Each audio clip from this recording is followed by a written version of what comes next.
How's everybody doing today? Welcome to the Car Galaxy Studios live stream for Wednesday, June 6th, where my galaxy is your galaxy and I teach you what I know. And we also check out a bunch of sci-fi, we get into some camera stuff. Basically anything you guys want to talk about. I got a great show for you guys today. I got a few things to talk about. And if anybody shows up in the chat today, we will get to them as well. So, let's just see if anybody has stopped by yet. And post a couple of things in chat here. Okay, so what... Basically, I'm just going to explain my stream a little bit here today. So I finally got the Elgato green screen, as you can see in the background. It's a little different than last stream, so I'm pretty excited about that. Also, you'll notice at the... Over here we are. The stream boss, which is basically I'm the dominant starship, and if you donate, you can knock me out of place. It doesn't take much. Anytime during the stream, as you can see last couple streams down below here, Cutting the Caboose is the leader on the leaderboard from last time. Let's see here. Is anybody in the chat? Okay, so we got some camera news today. The GH5 had an update, so we're going to talk about that. Also, the Viltrox EFM2 speed booster that I did a video on also got an update. And where's my screen here? Oh, the other thing is today, if you do a donation, it's going to go towards actually feeding my fish today. Now, I can't actually live stream the feeding of the fish because they've already been fed. They don't get fed for probably another couple of hours, but I will definitely mention who the top donation is for feeding them today. And just to give you guys a quick look at the tank today, this is what it's looking like today. This is a live feed from down in my dining room. I've got my cell phone set up to stream the aquarium camera. So I'll switch back and forth to that a little bit, check in with them.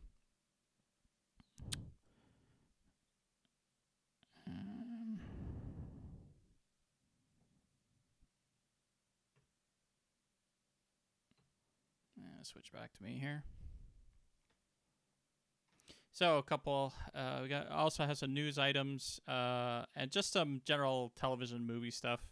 So one of the things I just recently finished watching was Dark Matter, and if you haven't seen Dark Matter, it's a really nice, really good show. Unfortunately, they only have 3 seasons, sorry. So I've gotten to the end of the 3rd season of that, and they decided to cancel the series, which is unfortunate. I actually really like that series. It's basically about a group of marauders, or I guess you could say pirates, space pirates, that end up on this ship, and at the beginning of the program, they all have their memories wiped. So they have to figure out who they are, what's going on in the world, and, you know, like who everybody else is on the ship, and they have to sort of work together to get through that. So it starts out like an amnesia thing, and then it develops, and you start to you know, get a sense of the world and everything else. I don't want to give too many spoilers away. There's one of my favorite actors, David Hewlett, plays a very small part in it. Hey, Cutting the Caboose, how you doing? So Danielle is joining us in the chat. Oh, thanks for the comment on the yeah. I stopped watching it. Well, I mean, I watched it all because, I mean, they canceled it, but I'm a huge sci-fi person, so I'll give anything a try, and that show I really liked.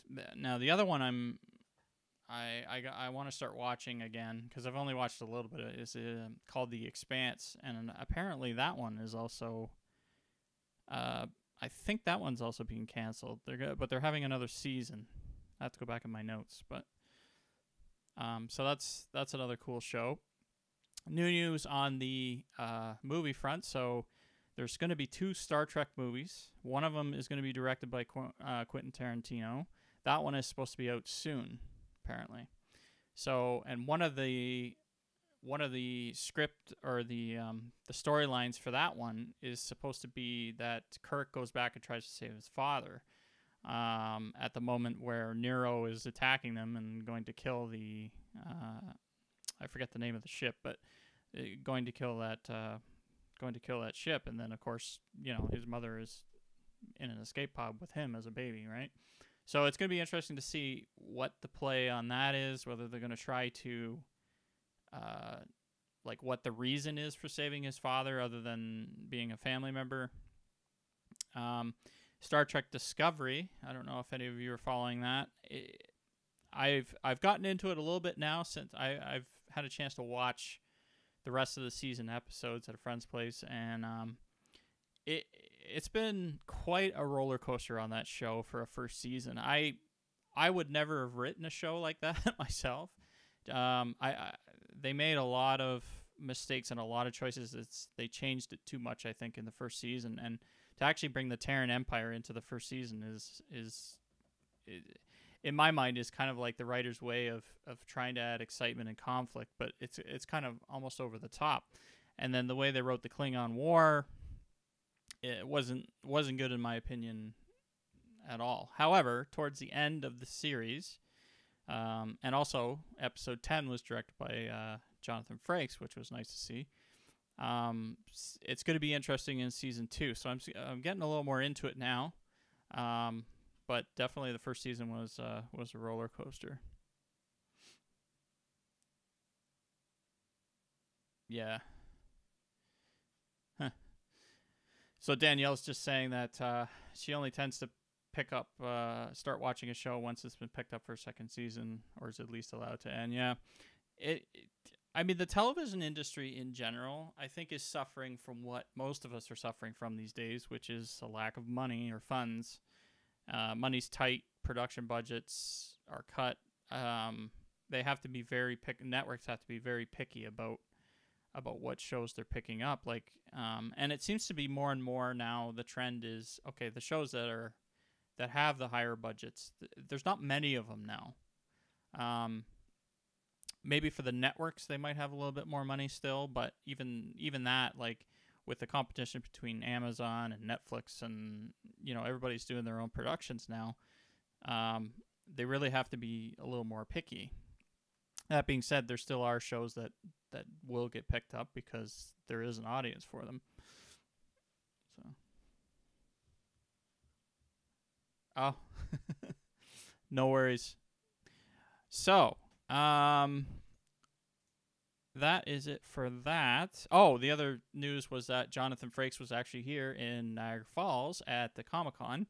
Unfortunately, I was unable to go see him. We had some other stuff going on that weekend. I'd planned on going, but then things changed and I wasn't able to go down there. He posted on Twitter that he was going to be there. He showed a picture. Anyway, he's a fantastic director. He's a fantastic person. If you ever meet him, he's funny. And he's a huge staple in the Star Trek franchise. So if you ever get a chance to see him, go see him. Sign up, get his autograph or whatever. He's definitely worth it. Let's see what else I got on my list here.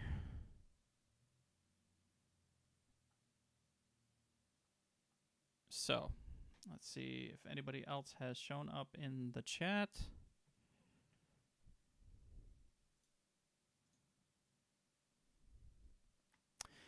Anyway, today we're going to take a look at Premiere again. Oh, I was going to talk about books. So lately I bought a couple of ebooks. They were relatively cheap. And by the way, if you guys haven't checked out Kindle, Amazon's Kindle app, and you like reading on a tablet or phone or that kind of device rather than actually picking up a full book, because lately what I've been finding myself, and I don't know if you guys feel this way, is for me, it's much easier to read bits and pieces or reading a book on a device, because it's backlit. You can save your page. You can highlight things, flip back and forth if you want. And so I've started looking at Kindle. Like I said, I downloaded a few books on story, and I'll talk about those in a minute.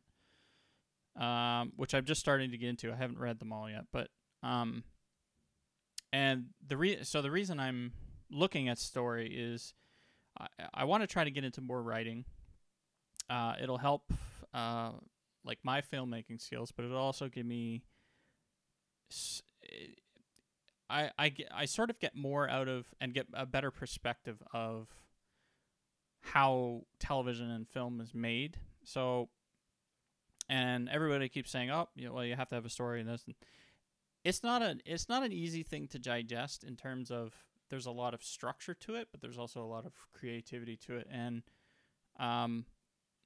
so for one, it's a learning experience for me. I mean, I'm the type of guy who went through school and hated English class, right? Although funny enough, I actually liked Shakespeare. But anyway, but now that I'm older, I appreciate the written word more.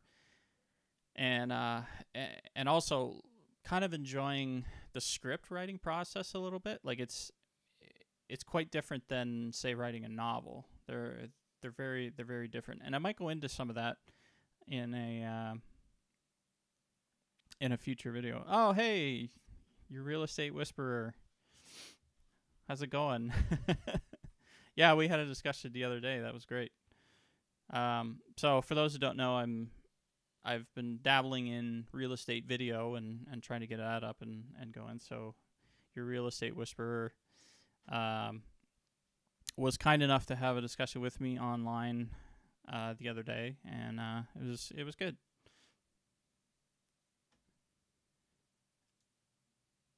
Yeah, that, like I said, Shakespeare is it's difficult, and but the wording is tough with Shakespeare for me, but it's I think Shakespeare is really more about the emotion and the methods and the human condition behind it. I think the wording is just crafted in a certain way that makes it difficult, but to obscure things, or it's just left over from the era, and that's the way the language is. But anyway, that's my take on it. But so what else is going on? Anything going on with you guys in the chat? Who else is online here? Let's see. A real-time count here. How's the stream looking, by the way? Because I changed the stream settings. I'm now doing 1080p, but I'm doing a lower bit rate because my upload speed. I tried to do 8,000 kilobits per second, but it just, or 8 meg, I should say, but it wouldn't handle it on my internet connection. So let me know how that's going. Hey, Pam, how's it going? Good to see you on the stream.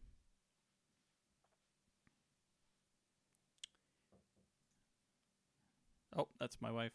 Hold on. Hi. I'm live streaming. Goodbye. Anyway, she just came home with the groceries.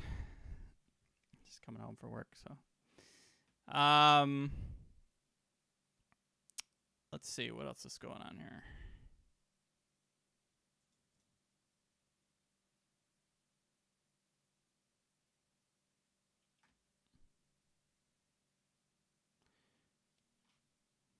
Love the stories, but the writing style drives me nuts. Yeah, like I said, Shakespeare it's not for everybody. I struggle a lot with. I'm a very detail oriented person, or I forget what the word is, but I tend to get stuck on detail quite a bit, and I get lost in various things. I love being creative, but and I do have a good sense of executing that creative direction, but I'm also a little picky about what goes out at times. So that's a hard thing for a lot of creators, is to, at some point, you just have to just put it out there. And for me, a lot of times I'll get annoyed about a certain thing I've done, or to the point where I rush it at the end, and sometimes that's a detriment to myself. So I'm always having those struggles. I don't know if anybody else struggles with that, but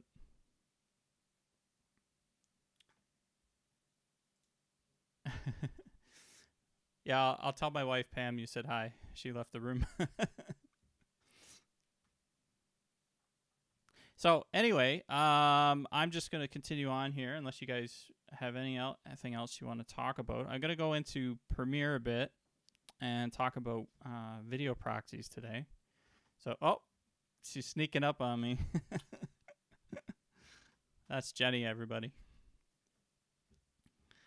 So anyway.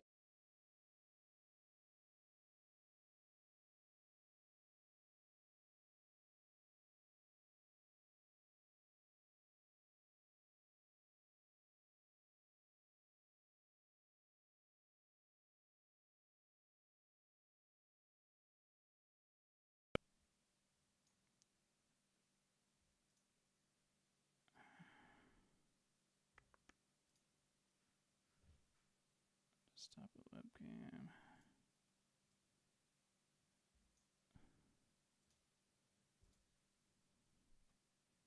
Okay, that should be good. All right. So I don't know how many of you guys have brand new computers. Oh, lost sound. No, I'm still here.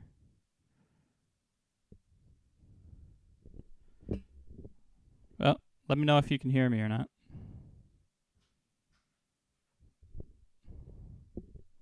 Danielle was saying something about sound. No, should be okay. Now I have audio. Okay, it must have been during the switch. One of those transitions might not have had a... Okay. Back to where I was going. So I don't know how many of you...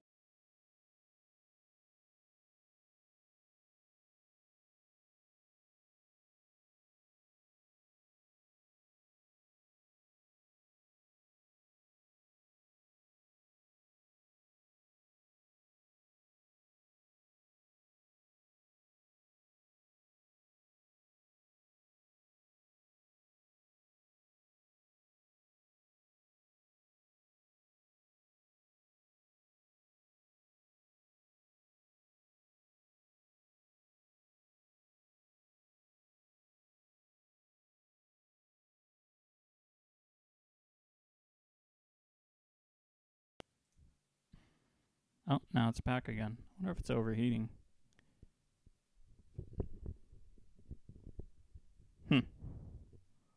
It should not do that. Okay, this could be a problem with...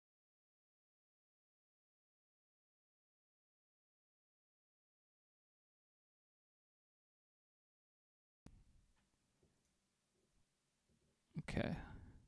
Should still be there. Yeah, so one of the issues I've been struggling with, the audio will cut in and out because... So, again, I'm using this old Creative EMU, which is an ASIO device. The drivers were never meant for Windows 10. I use that specifically in Premiere because it's a dedicated audio board. And if I switch back and forth between using MME mode, which is a multimedia, the standard driver for Windows audio, it doesn't work and it cuts out and flakes out quite a bit. So I apologize for that. Hopefully the audio looks like it's going okay now. So okay, so I'll just continue on here. If there's any more problems, let me know. Just put it in the chat. So anyway, so I built the computer for 1080p spec. I have an old NVIDIA GTX 680 graphics card, and up until then, it's worked great. And with the newer versions of Premiere, they actually have, support for. That's not what I want. Support for your graphics card acceleration here. So as you can see here, it's using CUDA cores, and CUDA is basically a part of the NVIDIA, like there's a hardware component to the NVIDIA cards. So Adobe will take advantage of that to accelerate playback and rendering of certain objects. It doesn't work on all things. It works on simple transitions, like simple things. Where it doesn't work so well, and why your CPU comes into play, is it on more complicated things like the warp stabilizer and other effects like that. Sorry, voice is breaking up here.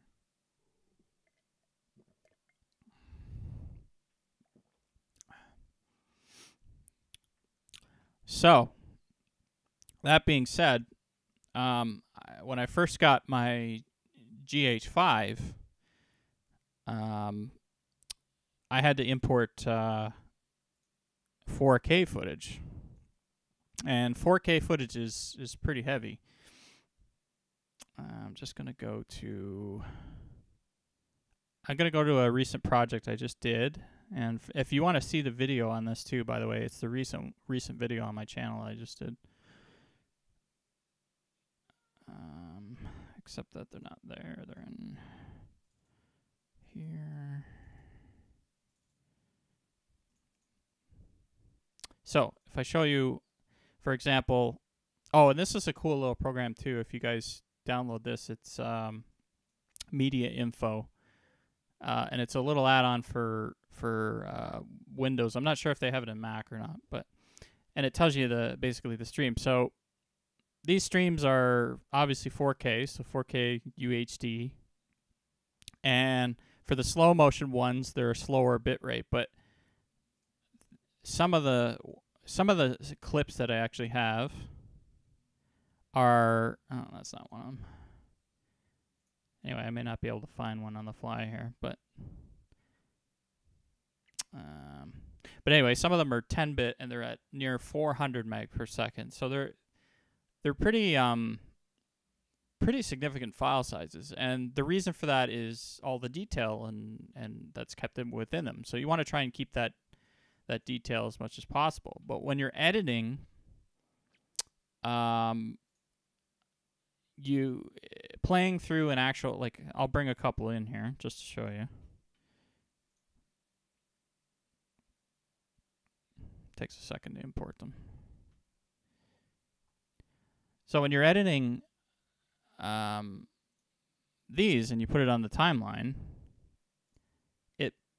well, this one, okay, so some of them will play with the way I have it set up, but if they're playing and you have a bunch of transitions, it starts stuttering up pretty quickly. So there are a bunch of things you can do to make this a little better. For one, if you're running this footage off of an SSD, chances are it's going to go a lot smoother. Now, I'm running all my stuff off of a 1 gigabit RAID NAS device. So in terms of the actual baseline I/O, it's pretty high, but the 1 gigabyte is really the limit. So, for example, if you were to run this off a USB 2 drive, you just wouldn't be able to do it.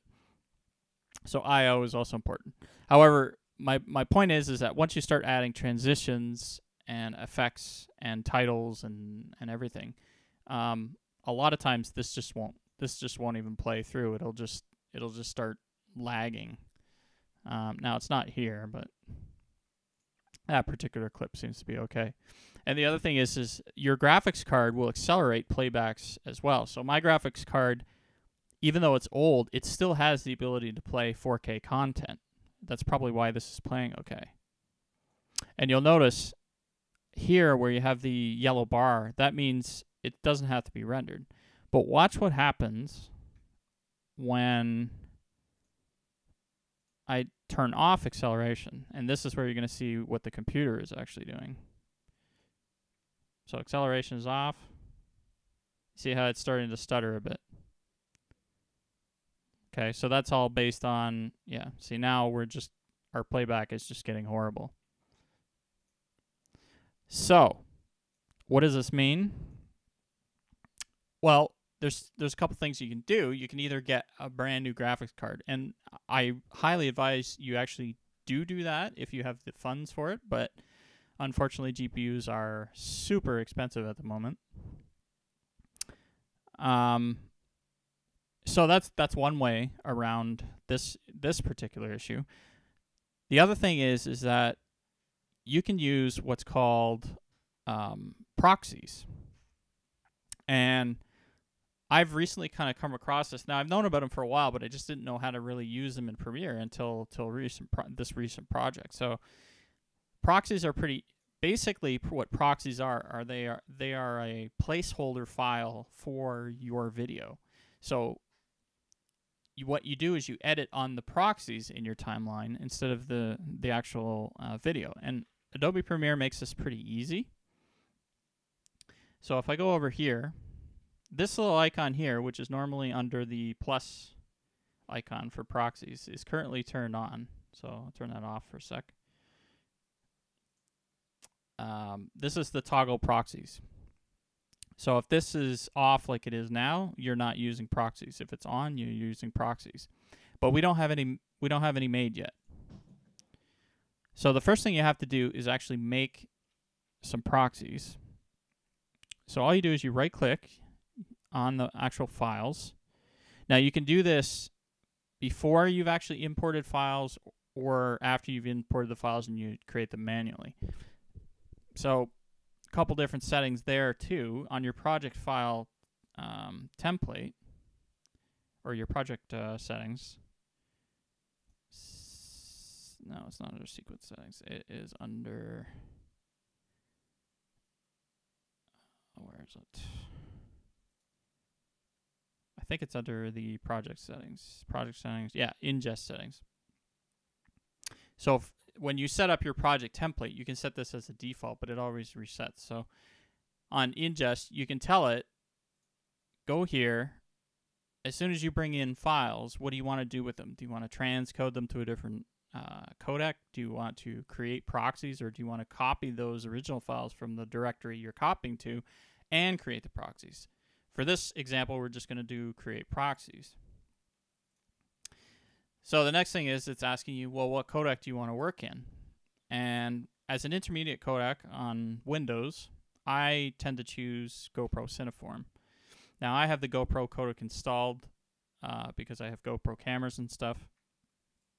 But I believe Adobe Premiere also comes with it natively. Correct me if I'm wrong. So yeah. So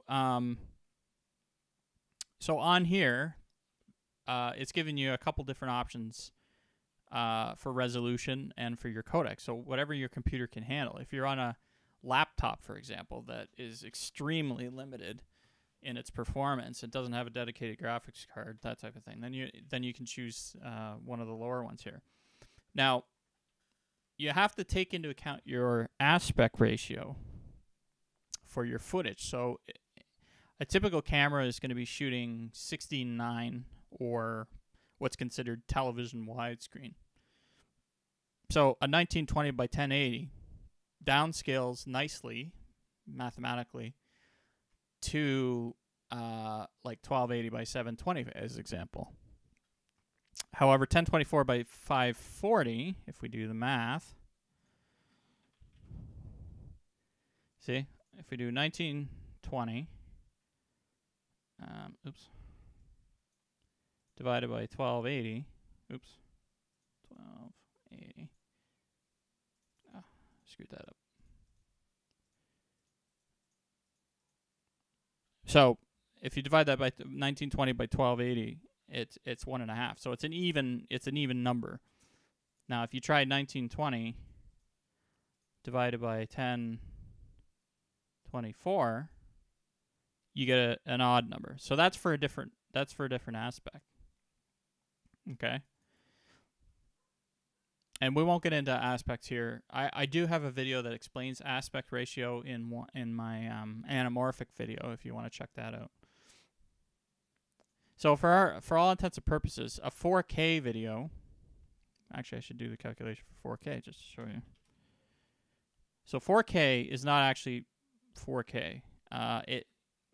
So this is another difference. In film, 4K is 4096. And that's your resolution, your horizontal resolution. But for television, it's 3840. Okay?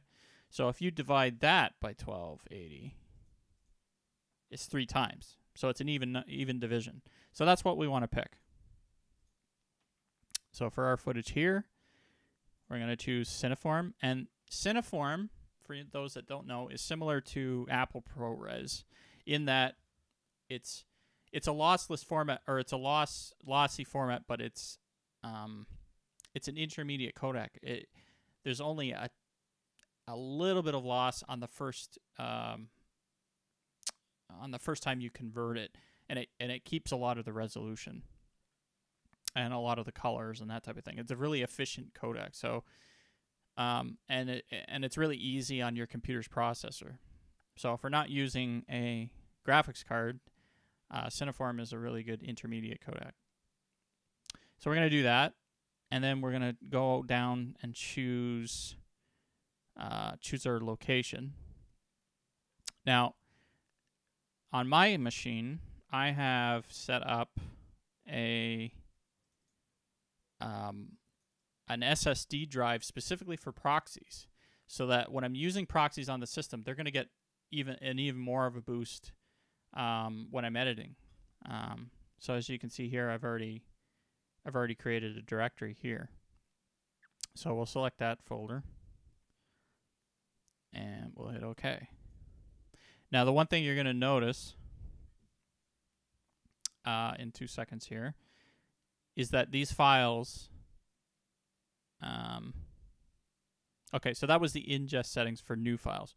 So because these files are already here, I actually have to go over to proxies and create the proxies.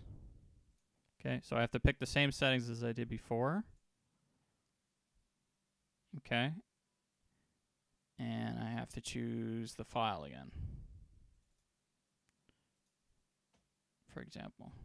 So I go here, click OK, and now what it's going to do is it's going to launch Media Encoder, and it will actually create a project for you and run the conversion for you. So it's adding them to the queue, and I think it'll run it when they're done. Yep. So it's going to automatically run that, and I hope you guys could see this with the resolution of the stream. But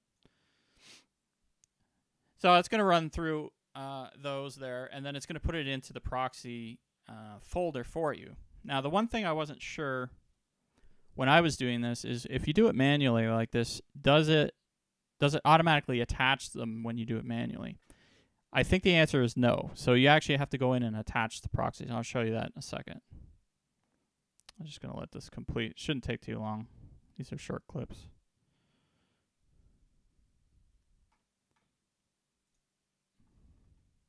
Let's see. You guys have any questions so far, or?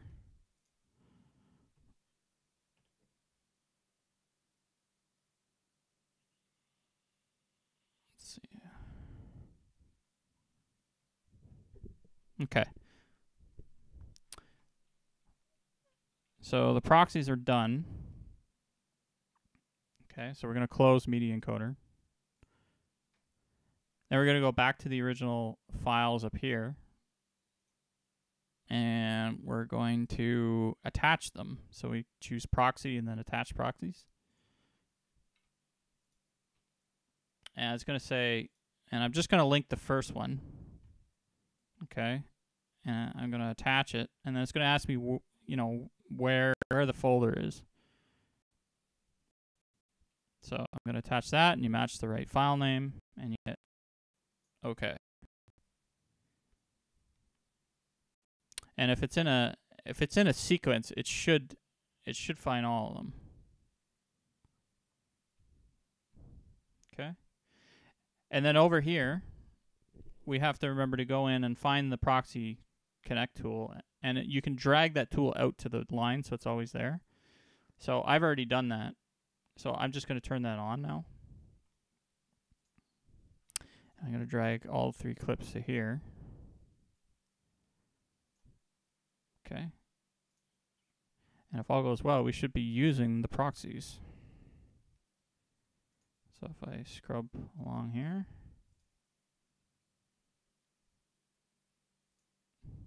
Yeah, it seems to be playing okay. And just to see, let's add a couple, just to make sure we're not using our Mercury playback. I'm actually going to turn that off, and I'm going to add a couple of transitions. So do a couple cross dissolves. No. So I got to trim that media a bit. It's just telling me that I was at the end of the file, so it's... Oh, and for some reason it didn't go all the way either. Oh, it's because the next one has it. Let's see.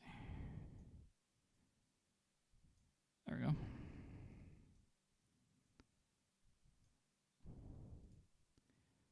It's okay. Let's see what it does when it gets to that. Okay, so it's still rendering. But you notice it, like it's going to stutter a bit over the transition because we don't have hardware acceleration on. It has to actually render that out in the background. And the red mark means it's not rendered. So if I render this now,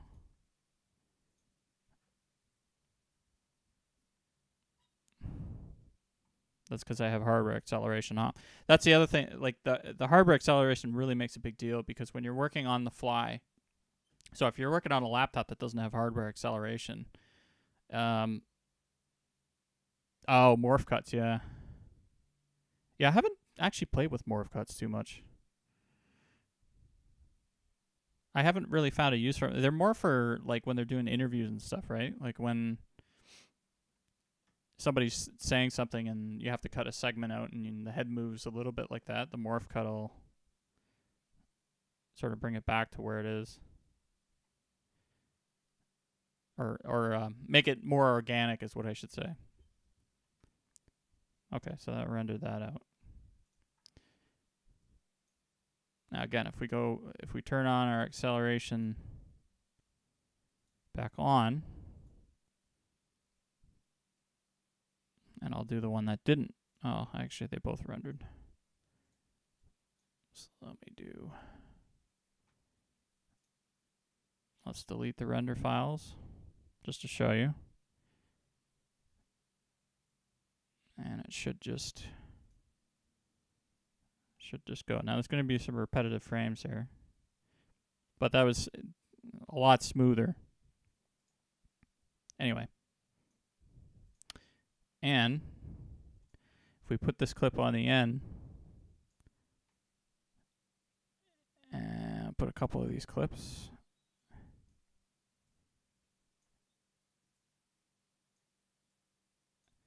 and I will do a morph cut. I need to play around with that more, but now these ones are going to stutter like crazy.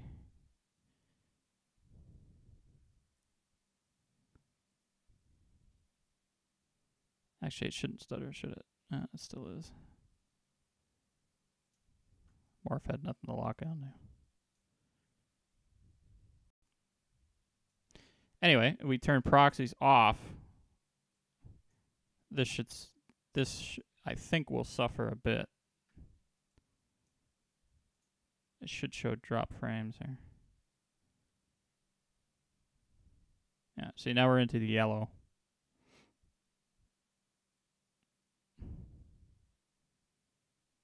So it hasn't dropped many. Okay, let's go to that section. Yeah. So you'll notice the hardware acceleration here can't accelerate the morph cut. You actually have to accelerate. You actually have to render that cut, or at least this video card can't. Other video cards might be able to do it.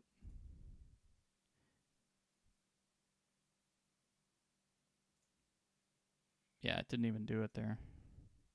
It's saying it's analyzing it. Let's see if I move the timeline up.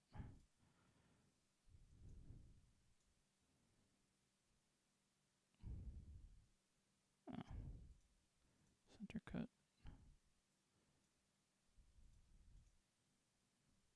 Yeah, sure, really, yeah. I don't think the morph cut will work there because it's not as similar enough of a scene. I don't think. I don't know what it.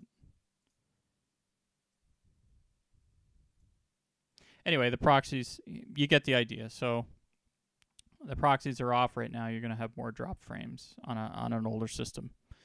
Now, a newer system with the newer NVIDIA card, I mean, this system will work. Anyway, the best scenario is having the hardware acceleration on and using the proxies for these higher footages. And you may also want to use proxies too if you have a codec that the file is based on that just is just power hungry, and uses a lot of CPU, and you don't really have a great CPU in your system, or that type of thing. So I hope that helps you guys. That's one tip I learned recently, and it's come in handy a lot. The proxies have really saved a lot of time and frustration, and just trying to render out something as well. Well, actually, on render, they're supposed to use the full files. So what I've been doing lately is on render, I just turn the proxy off before I render, and I actually detach them so that at render time, when you're punching in into these settings here, that it. And I think there used to be an option, or there should have been an option here to toggle proxies, but I read somewhere about that. But it's supposed to do it. It's supposed to do it automatically, but I don't think it always does. So just to be on the safe side, just toggle them off. That's what I do.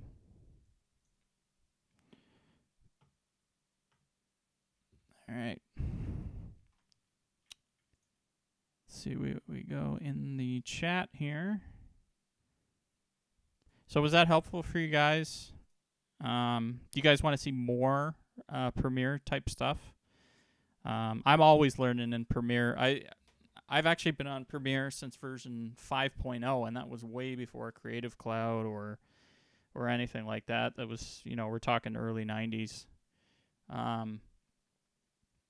And I actually have been editing like home videos and stuff during that time, but I've gotten to know Premiere pretty well. After Effects, not so much. I've done a bit of After Effects work. Like my intro was all After Effects. I spent about a week. I followed somebody's tutorial and then customized it myself, and kind of came up with an idea for the channel intro there. I'd love to do more After Effects as well. If that's something you guys want to see or want me to explore, let me know.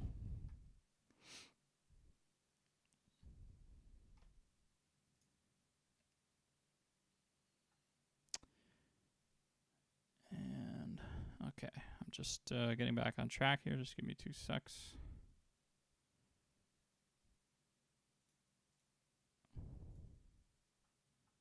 Okay.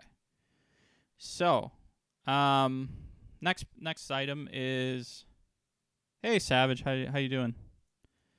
Welcome to the stream. Okay, so the next item on the list is the Panasonic GH5 released their new firmware, so version 2.3. So you can go down all of that and check it out. I've updated my camera, but I have not tested all of the new features yet. I haven't had a case where I had to test them. The biggest thing was autofocus. Actually, I'm just going to bring up the update page. So if we go back to desktop.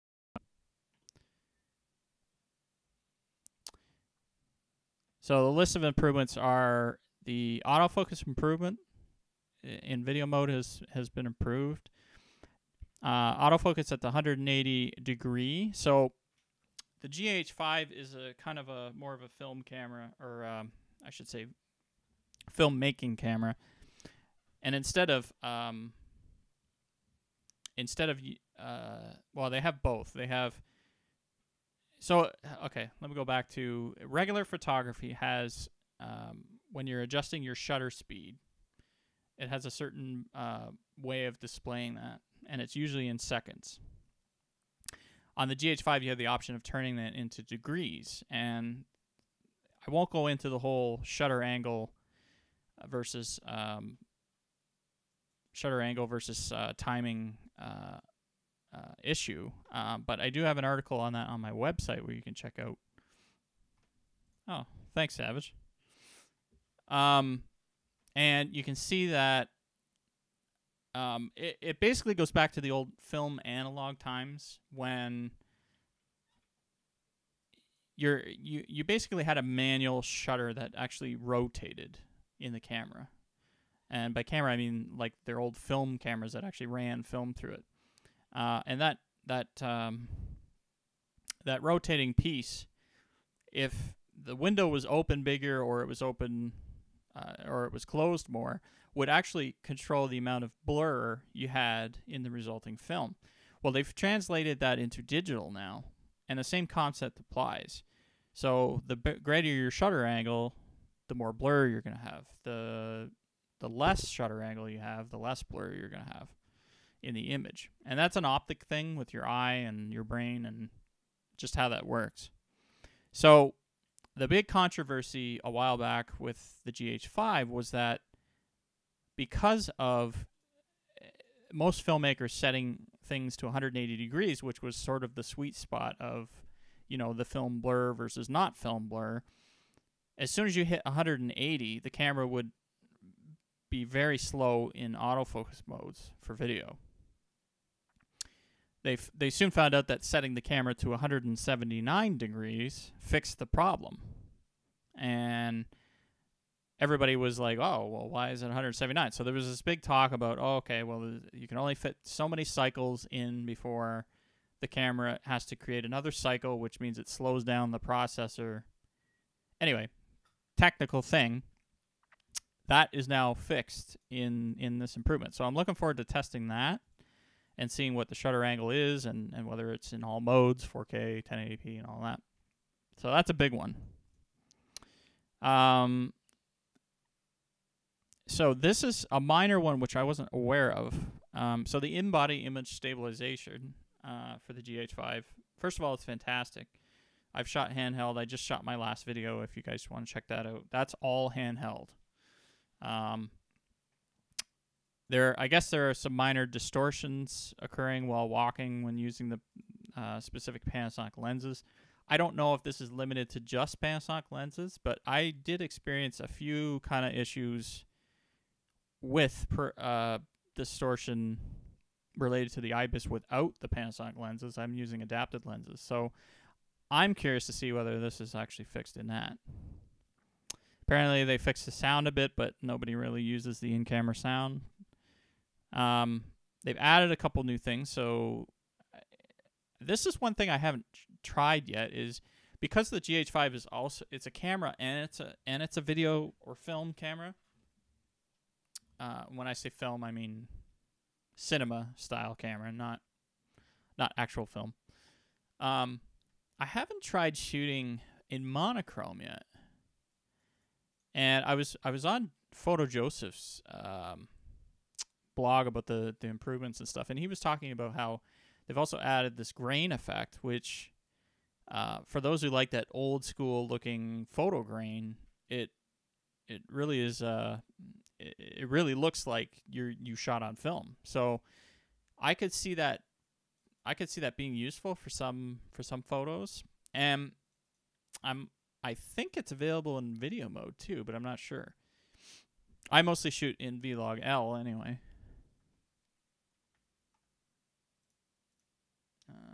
See what they're saying in the chat here.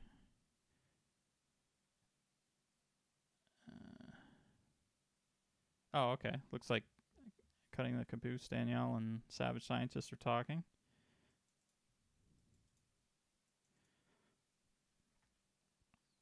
So yeah, so they've added a few new things here. Night mode. This is a pretty good one too, is they've added the maximum 20 times enlarged view in manual focus assist. I use this all the time. if you shoot on the GH5 and you can have the manual focus pop-up assist help you, well, now it can go to 20 times. You can do that manually by hitting the button on the camera. I've changed all my settings though, so I can't actually hit the button anymore. But so that's a good one. This focus ring lock could be useful in certain situations. I could definitely see that, but that's something I probably won't use. So this one too is you hold down the ISO button and then adjust it while keeping it pressed down. That wasn't an option before. You used to just hit the button and then change it. So I kind of like that one. And Vlog L is available in photos now. So I always thought it was before, which is a little weird, but I guess it is available in photos. So when you're taking, multiple photos. And the reasons for that is probably matching that to your film footage if you have to take photos on site with the same camera. Although, if you're in a serious production, chances are you're not going to do that. You're going to leave the camera alone and use a different one. But anyway, there it is. So that's the majority of the updates. Now, the other updates I have is for my for the Viltrox EFM2, and if you haven't checked that video out, check that out on my channel. It is a speed booster for Micro Four Thirds cameras. I specifically use mine on the GH5, and I have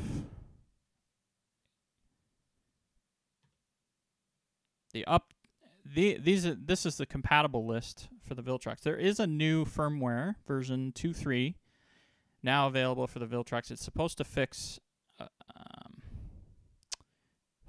few different issues here.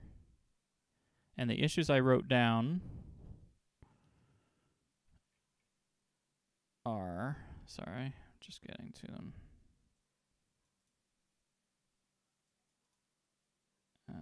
Or did I write them down? Yes, I did. Okay, so the new Viltrox updates are supposed to fix the autofocus speed in the Olympus EM1 and EM1 II. They improve compatibility with Blackmagic design, but they still don't have compatibility for the Blackmagic Pocket Cinema camera. So don't buy this speed booster if you're trying to use that camera. Improve the stabilization for the GH4, apparently in picture mode. You have to turn off the lens IS when the camera is idle. I didn't even know there was an issue with the GH4. I don't have one. Like I said, I got the GH5, and there's no issues there. So, going back to the compatibility list, for those that are interested, they have not updated the compatibility list. I just got a message from the Sharpest Light, who is the reseller in China for the Viltrox speed boosters. This is the current compatibility list. So all these lenses you see here. So anybody looking to adapt the Canon lenses to this specific adapter, these are the ones that work. There are a few Tamrons. And like the video I did, it's not fully compatible, but it does work. The Tamron 16 to 300 millimeter super zoom. It's a nice lens, by the way. Let's just do a check-in with the aquarium, see how things are going down there.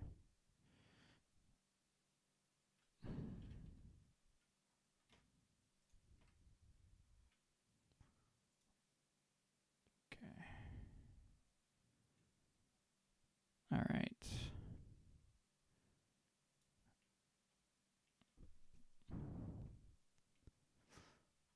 All right. So let's go back to the chat, see what's going on in the chat, try and catch up.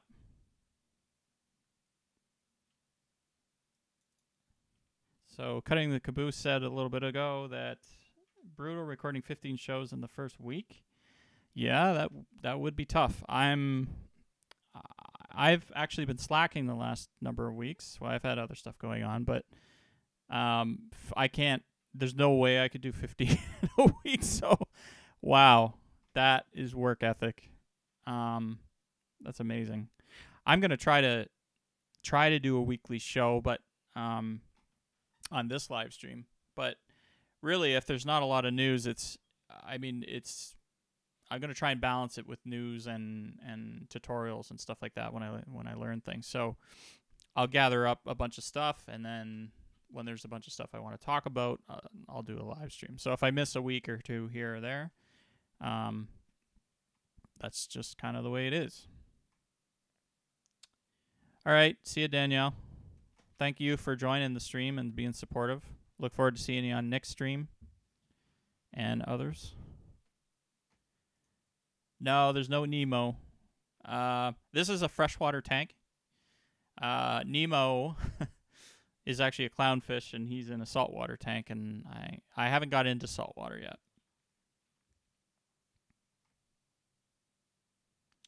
And we will remove a couple of those.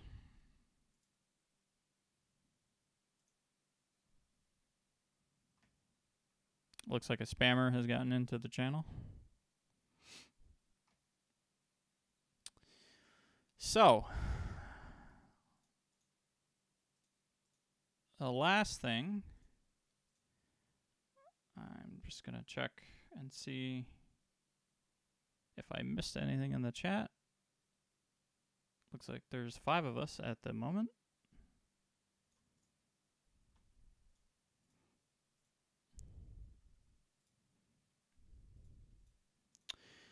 So, I'm going to do my ending, which is what I like to do is I like to do a couple of Star Trek quotes and try my hand at acting. I am not a professional actor by any means, nor do I know how to do accents well, but it's always kind of fun to try.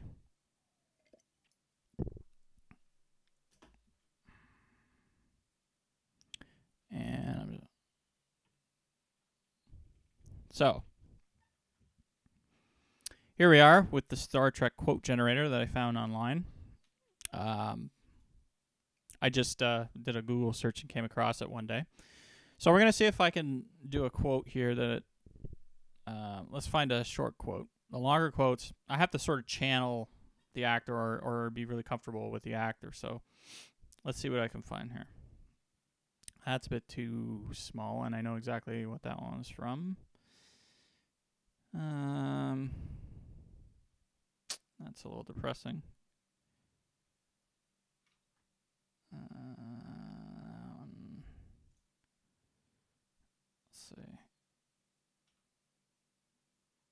Okay, so this is Captain Jean-Luc Picard, and this is from the drumhead from The Next Generation. And this episode, I believe this is the one where they're trying to take away Data's rights or determine Data's rights in the sense that whether he's a machine or not.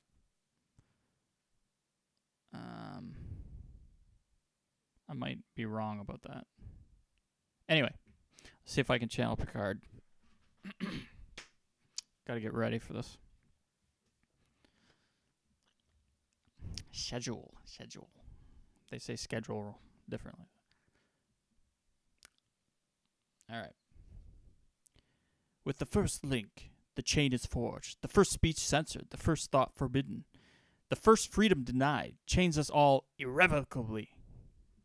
Okay, that wasn't very good, Picard, but I'm working on it. Okay, let's try another one.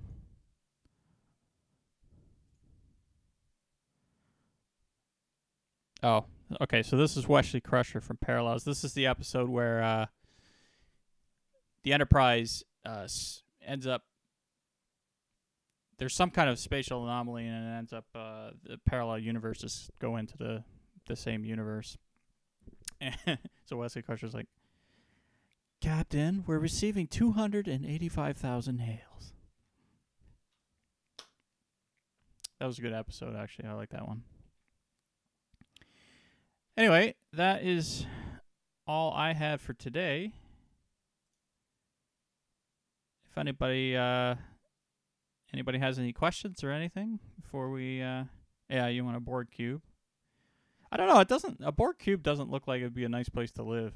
To be honest with you, it's pretty. It's pretty dirty inside there, and they don't. I don't think they clean that thing regularly. I mean, can you imagine, like, if a cube has 10,000 people living in it and they all stand up all the time? I don't know where the broom closet is. Oh, for your haters, yeah. You just want to send in the Borg cube to assimilate them. Well, we kind of assimilate subscribers on YouTube. I guess that's kind of a thing we do, but we assimilate them through natural means and through their own choice, however, not forcibly. So, anyway, thanks for joining us. Don't forget to check out Dan Courier later on tonight at with Creator Fundamentals. If you want to check out more YouTube-related stuff. He likes to stream on, I believe, Wednesdays at 8 or 9 o'clock. I think it's 9 o'clock Eastern. So check him out. Don't forget to check out Nick Nimmin for the Nimmin Live on Saturdays. I know you guys who are in the chat are all part of that. So that's where I like to hang out. I'm a mod there.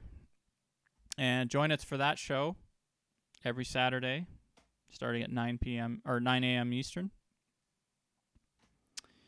And that is about it. So I will see you on the next stream or around the YouTube community. Talk to you soon. Bye.